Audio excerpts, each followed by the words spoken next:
Hello friends, welcome back to my channel SRK drama explain. Friends, ये video मैं लोगों के एंटरटेनमेंट के लिए बनाती हूँ, so please watch full, share, subscribe and like this video.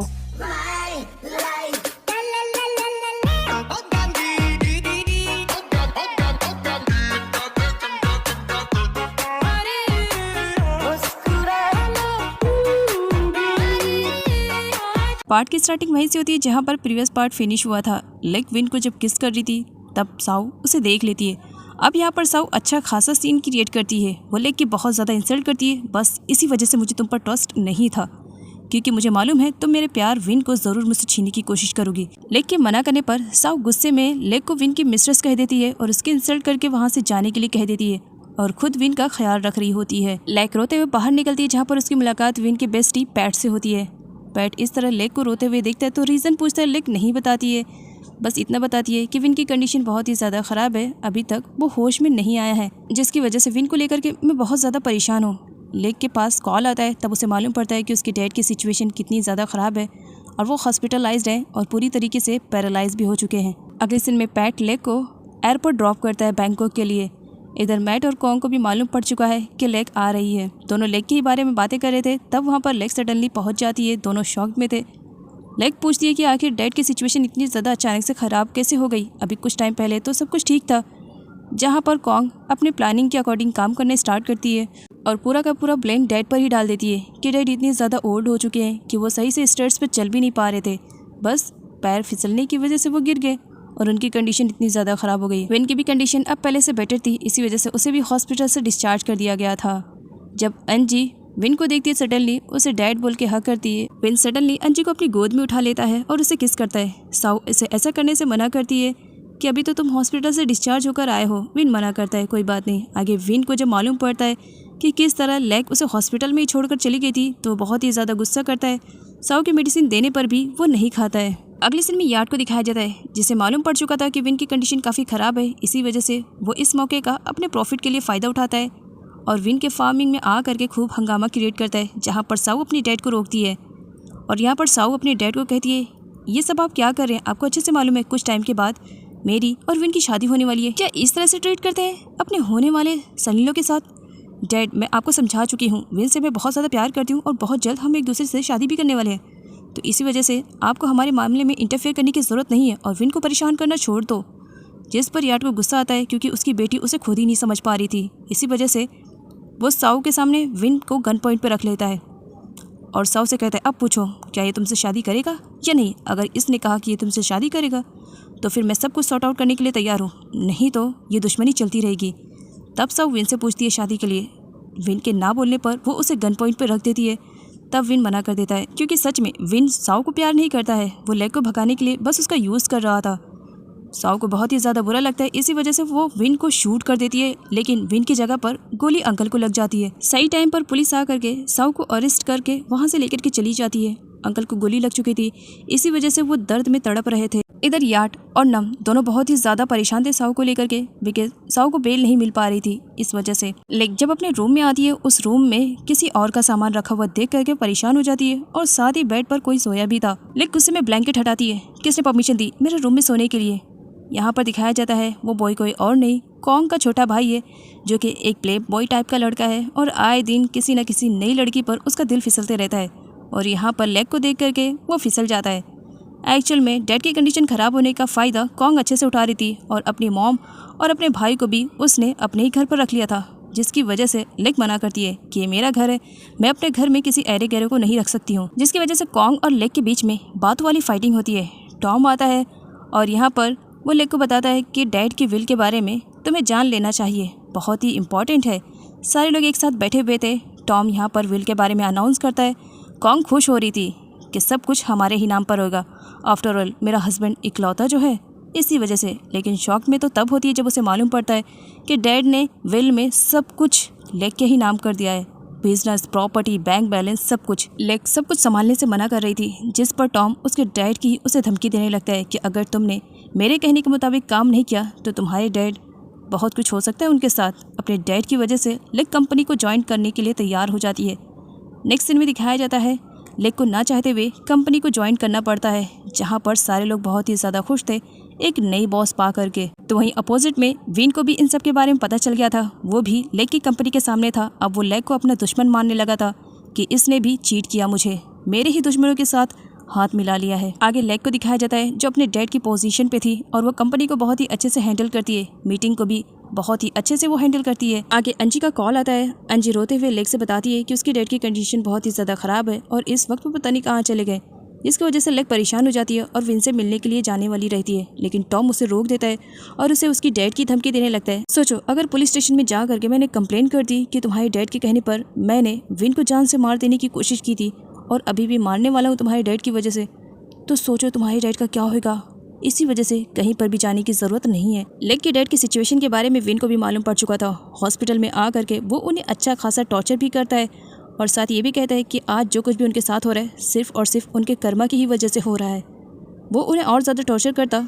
तब वहाँ पर कॉन्ग आ जाती है। कॉन्ग को देख करके सडनली विन छुप जाता है और यहीं पर ही विन को मालूम पड़ता है कि लेग के डैड की सिचुएशन आज जिसकी वजह से ख़राब है वो कोई और नहीं, कॉन्ग ही है। कॉन्ग और मैट ने मिल करके अपने डैड की कंडीशन इतनी ज़्यादा ख़राब कर दी है। आगे लेग को दिखाया जाता है जो पैट के पास आती है और सब कुछ बता देती है कि किस तरह टॉम उसे टॉर्चर कर रहा है और उसके टॉर्चर करने की वजह से वो ये सब कर रही है। विन जब पैट से मिलने के लिए आता है तब पैट उसे समझाने की कोशिश करता है कि लेग को तुम जिस तरह समझ रहे हो वो ऐसी नहीं है। कोई भी लड़की लेग की जगह पर होगी तो वो अपने डैड के लिए अपनी जान भी दे सकती है। फिर लेग तो अपने डैड से इतना ज़्यादा प्यार करती है। माना पास्ट में उन्होंने तुम्हारे साथ गलत किया लेकिन लेग अपने डैड को बहुत ज़्यादा प्यार करती है। वो इस वक्त तुम्हारे सपोर्ट में भी खड़ी है लेकिन वो क्या करे, उसकी कुछ मजबूरियां हैं जिसकी वजह से उसे अपने डैड को सपोर्ट करना पड़ रहा है। नेक्स्ट सीन में लेग विन के पास आई हुई थी। विन गुस्से में लेग से कहता है कि तुम्हें यहाँ का एड्रेस कैसे मिला। लेग बताती है पैट के थ्रू मिला, पैट ने मुझे यहाँ का एड्रेस बताया, तुमसे मिलने के लिए आई हूँ, तुम्हारी कंडीशन कैसे है कहकर उसे हक करने वाली रहती है लेकिन विन रोक लेता है। तुम्हें यहाँ पर आने की ज़रूरत नहीं है, यहाँ से चली जाओ, मेरी लाइफ से जितनी जल्दी और जितनी दूर रहोगी ना मेरे लिए बेटर रहेगा। लेकिन लेग नहीं चाहती है। तुम्हारी लाइफ से दूर होने के बारे में मैं सोच भी नहीं सकती हूँ और तुम मुझसे दूर होने के लिए कह रहे हो। कितना ज़्यादा प्यार करती हो तुमसे, कभी सोचा है मेरे बारे में, कहकर हक कर लेती है और रोने लगती है। उस वक्त विन बहुत ही ज़्यादा अजीब सा फील कर रहा था। वो लेग को दूर करना चाह रहा था लेकिन नहीं कर पा रहा था। अचानक से लेग की आंखें और स्माइल दोनों ही चेंज हो जाती है और वो विन को नाइफ से मार देती है। जब विन को रियलाइज़ होता है कि लेग ने उसे नाइफ से मार दिया है वो उसे पुश करता है। लेग दोबारा उसे मारने के लिए आती है।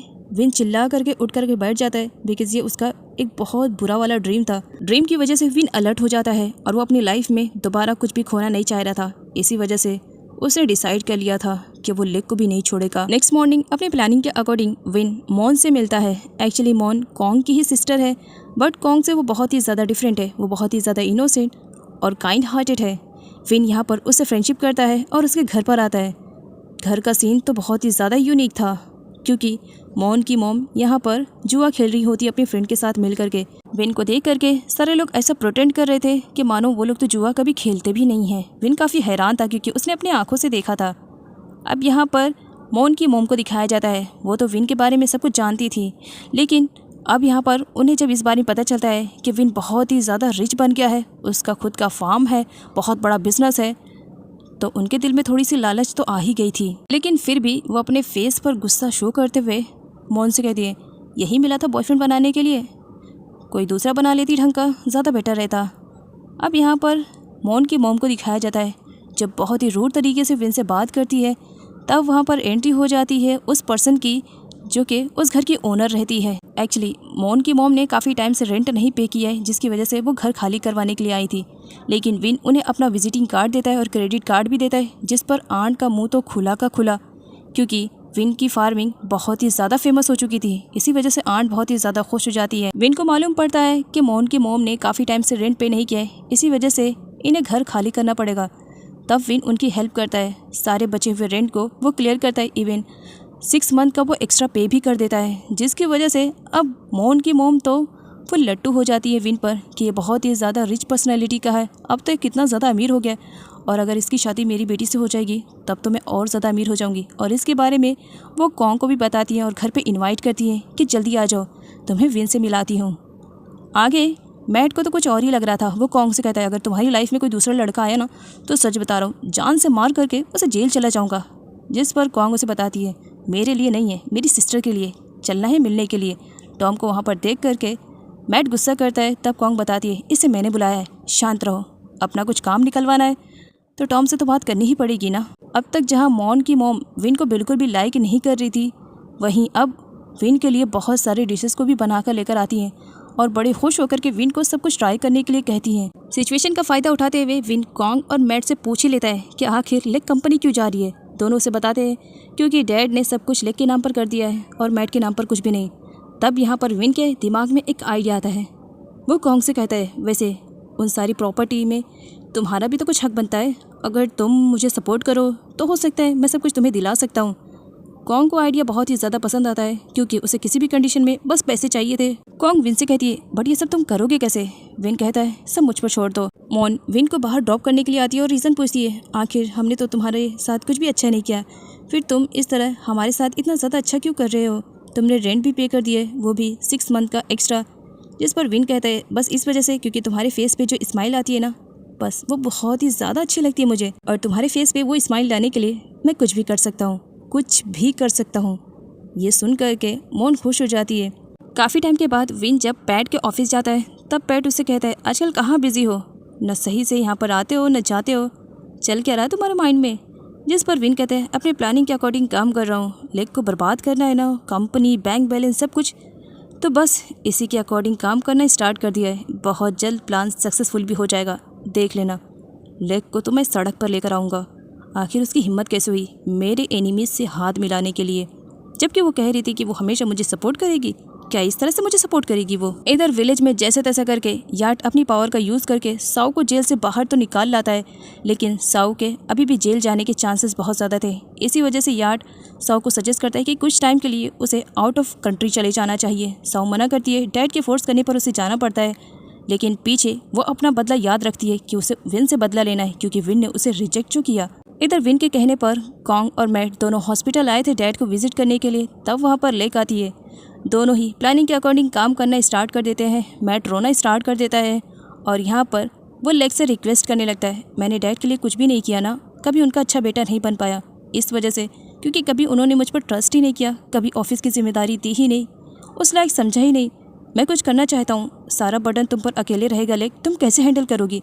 बड़ा भाई हूँ, कुछ तो करने का मौका दो। अगर तुम नहीं देना चाहती हो कोई बात नहीं, मैं छोटी मोटी ही जॉब कर लूँगा। चलो कॉन्ग चलते हैं यहाँ से।